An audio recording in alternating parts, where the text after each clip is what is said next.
여러분 잠깐! 영상 시청하시기 전에 구독과 좋아요 부탁드립니다. 알림 설정까지 잊지 마세요. 그럼 재밌게 시청하세요. 안녕하십니까. 신의 한수 김정기의 세계전망대 시작합니다.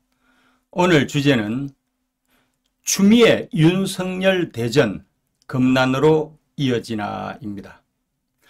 추윤 대전이 시작된 지 약 1년이 흘렀습니다.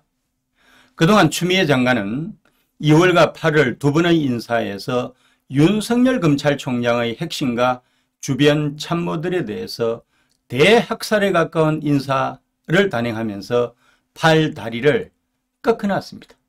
식물총장이 된 윤석열이 여전히 살아있음을 보여준 것은 신임검사 신고식과 최근 국정감사장에서 노골적으로 저항을 하면서 밟으면은 가만히 있지 않겠다라는 메시지를 던지고 심지어는 대권 도전까지도 시사하는 고도의 정치 게임을 시작했습니다. 이전에는 대검찰청에서 열린 신임검사 신고식에서 헌법의 핵심 가치인 자유민주주의는 평등을 무시하고 자유만 중시하는 것이 아니다. 이는 민주주의라는 허울을 쓰고 있는 독재와 전체주의를 배격하는 진짜 민주주의라고 강조를 했고요. 최근에는 대검 국정감사장에서 국회 법사위 의원들의 질의에 답변을 하면서 추미애의 수사지휘권 발동이 위법, 부당하다면서 총장은 장관의 부하가 아니다라고 밝혔고요. 4월 총선 후에 문재인 대통령으로부터 임기를 마치라는 전언을 들었다면서 흔들림 없이 소임을 다하겠다고 말을 했습니다. 윤석열이 작심 발언한 이후 검찰 내부는 윤석열을 중심으로 결집하는 모습이 나타나기 시작했지요. 한 수사관이 공개적으로 건넨 말이 해자가 되고 있습니다. 결코 꺾이지 마세요. 무소는 큰 뿔과 작은 뿔 두 개를 가지고 있습니다. 큰 뿔은 총장이 맡되 작은 뿔은 나눠 달라고요 라고 말했습니다. 이어서 우리가 총장과 함께 뚜벅뚜벅 걸어가겠다고 덧붙였습니다. 그는 아무리 어려워도 꺾이지 말라. 정의가 살아있다는 것을 보여달라면서 윤석열이 오는 7월까지 임기를 마쳐줄 것도 당부를 했습니다. 여기에 부응하여 윤석열의 소위 강화 정치가 이어졌습니다. 윤석열의 전국 순회는 지난 2월 부산 광주 지역을 방문한 이후 코로나19로 중단했다가 8개월 만에 재개가 된 것이죠. 윤석열이 일선 검사들과의 접촉면을 넓히는 것을 두고서 추미애와의 대립 국면에서 내부 결속을 다지기 위한 의도라고 해석을 합니다. 검찰 내부 분위기도 간단치가 않습니다. 이환우 제주지검검사는 지난 28일 검찰 내부망인 이 프로세스에 그 목적과 속내를 감추지 않은 채 인사권, 지휘권, 감찰권이 남발되고 있다고 느낀다면서 추미애를 직접 비판하는 글을 올렸습니다. 추미애는 자신을 비판했던 이한우 검사의 과거 인권침해 논란 기사를 소개를 하면서 좋습니다. 이렇게 커밍아웃해 주시면 개혁만이 답이라고 적었습니다. 그러자 최재만 춘천지검 검사는 검찰 내부망에 저도 이한우 검사와 같은 생각이므로 저 역시 커밍아웃 한다는 내용의 글을 올리면서 맞받아쳤죠. 장관님은 정부와 법무부 방침에 순응하지 않거나 사건을 원하는 방향으로 처리하지 않는 검사들을 사직을 하도록 압박하는 것을 검찰개혁이라고 생각하는 것이 아닌지 여쭤보지 않을 수 없다고 지적을 했습니다. 최재만 검사가 올린 지지글에는 230여 개 이상의 댓글이 달렸어요. 한 검사는 댓글을 통해서 국가 국민을 위한 채찍이라고 한다면 아프더라도 맞겠다고 하면서도 아니라고 생각하면서도 따르는 것 또한 더 큰 잘못이라는 생각이 든다고 하면서 공감을 표했습니다. 댓글 230여 개는요. 전체 검사가 2200여 명 남짓인데 10% 이상이잖아요. 검찰 내부적으로는 결코 적지 않은 수치라고 하는 것입니다. 적극적으로 댓글을 달지 못했을 뿐 문제의식에는 대부분의 검사들이 공감을 하고 있다는 이야기 아니겠습니까? 지방에 근무하는 한 평검사는 함께 댓글을 달자는 이야기도 많이 나왔지만 정권이 무서워서 더 참여 못하고 있는 것이라고 하면서 현직 장관이 대놓고 평검사를 공격하는데 무슨 일을 당할지 어찌 알겠느냐고 말을 했습니다. 검찰 내부의 반발이 집단 행동으로 이어질 수 있을까요? 대표적인 과거 검난 사례로는 2012년 검사들의 집단 반발로 검찰총장 퇴진을 불러왔던 때가 언급이 되기도 합니다. 한상대 당시 검찰총장은 최재경 당시 중앙수사부장에 대한 감찰에 착수를 하지요. 뇌물수수 혐의로 수사를 받던 김강준 전 부장검사에게 언론 취재 대응 방안 등을 조언을 했다는 이유를 내세웠지만 실상은 중수부 폐지를 둘러싼 갈등이 주 원인이었던 것으로 알려졌습니다. 이후 검사들의 평검사 회의가 이어졌고요. 검찰 간부들은 한상대 총장에게 사퇴를 요구하기에 이르렀습니다. 결국 한상대 총장은 최재경 중수부장에 대한 감찰 착수가 이루어진 지 불과 이틀 만에 검찰을 떠났습니다. 2012년 당시는 검찰의 내부 사정 및 특수부 검사들 중심의 이야기였다는 점에서 현 상황을 두고 노무현 정부 초기에 검난을 떠올리는 사람들이 많이 있습니다.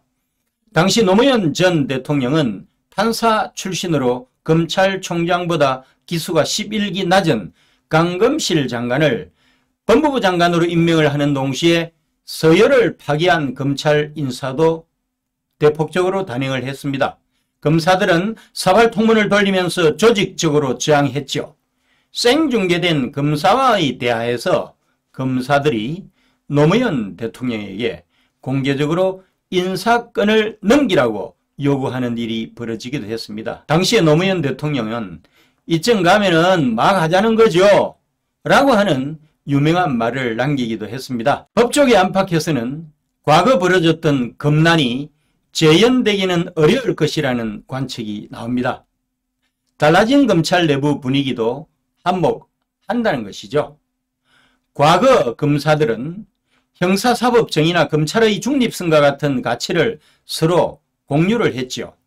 가치에 어긋나는 일이 발생하게 되면 힘을 합쳐가지고 저지를 해야 한다는 인식이 팽배해 있기도 했습니다.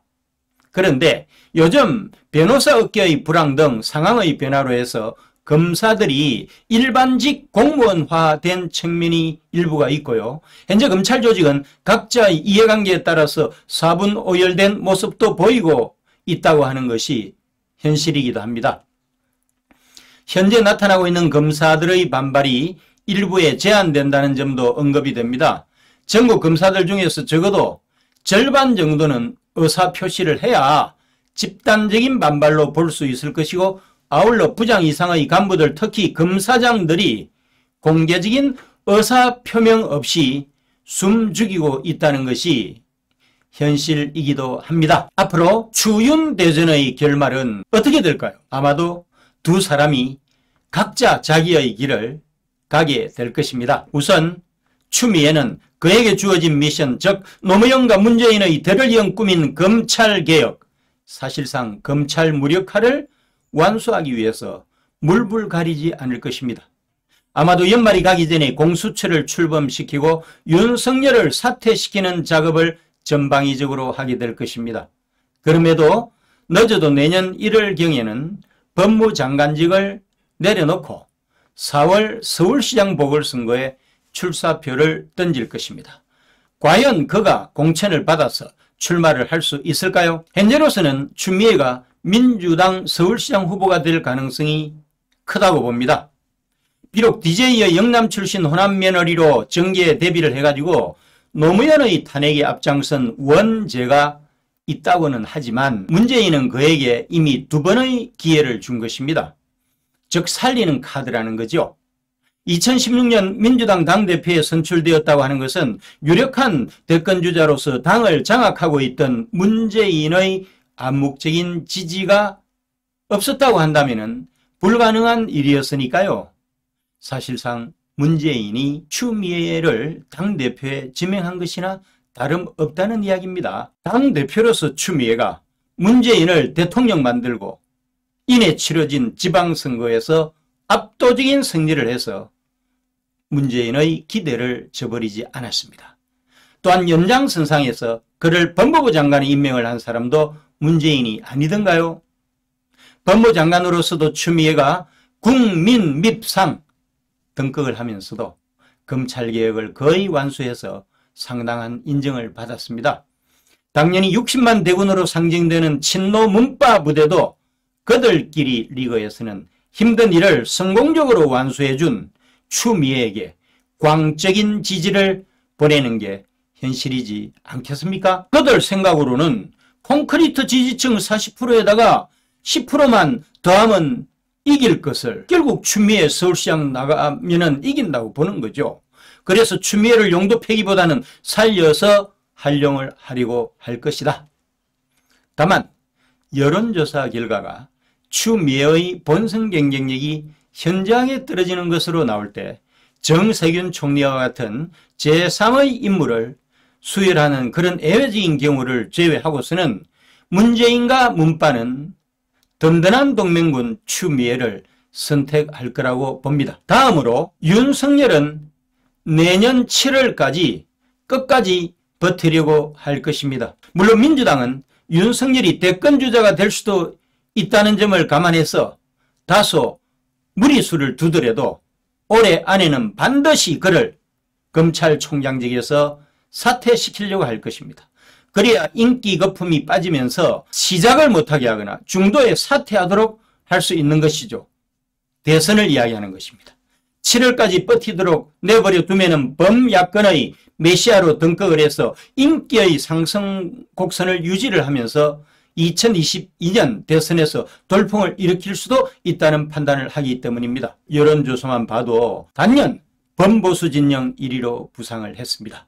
윤석열은 온갖 박해와 고난이 있더라도 내년 7월까지 버티고 또 버티는 것이 제일 중요한 일입니다. 윤석열은 그에게 갑자기 다가온 이러한 기회를 즐기면서 대권 권력 의지가 있다고 한다면 미래에 있을 선거전쟁을 준비를 하면서 본인이 부족한 부분을 채우는 노력을 해 나가면 되는 것입니다. 신의 한수 김정기의 세계 전망대를 시청해 주신 애청자 여러분 감사합니다. 구독과 좋아요 버튼을 꼭 눌러주세요. 여러분의 성원이 엄청난 힘이 됩니다. 고맙습니다. 이게 뭐냐면요, 복세 편살입니다. 복잡한 세상 편하게 살자. 아, 요거 케이크 같죠? 이렇게 딱 하면 케이크. 이 안에 몇 포가 들어있냐? 60포가 들어가 있습니다. 60포. 아하. 이렇게 보증서가 들어가 있고요.